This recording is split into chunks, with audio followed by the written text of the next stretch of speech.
আমরা অনেকেই ইঞ্জিনিয়ার আব্দুস সালাম ভাইকে চিনি, যিনি তার কৃষি প্রেম আর অসাধারণ খামার দিয়ে আমাদের মুগ্ধ করেছেন। কিন্তু আপনারা কি জানেন তার এই স্বপ্নের খামার বাড়ির নাম কাকেন দোয়েল অ্যাগ্রো রাখা হয়েছিল? এর পেছনে রয়েছে দারুণ এক গল্প। প্রথম কারণটি বেশ আবেগ জড়ানো। খামার শুরুর দিকে একটি দোয়েল পাখি হুট করেই তার খামারে আটকে পড়েছিল। প্রকৃতির এই ছোট্ট অতিথিকে দেখেই সালাম ভাই প্রথম অনুপ্রেরণা পান। এছাড়া বাংলাদেশের জাতীয় পাখি দোয়েল যেমন গ্রাম বাংলার চেনা প্রকৃতি আর মানুষের খুব প্রিয়, ঠিক তেমনি নিজের কৃষিকাজের ভালোবাসাকে তিনি সাধারণ মানুষের মাঝে ছড়িয়ে দিতে চেয়েছিলেন। তবে এখানেই শেষ নয়, এর পেছনে লুকিয়ে আছে আরও একটি অদ্ভুত এবং চমৎকার কারণ।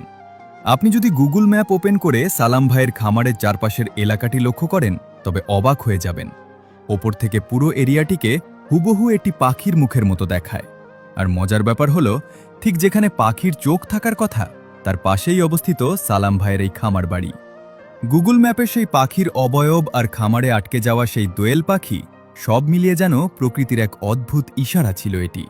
আর এই গভীর সংযোগ থেকেই জন্ম নেয় আজকের দোয়েল অ্যাগ্রো।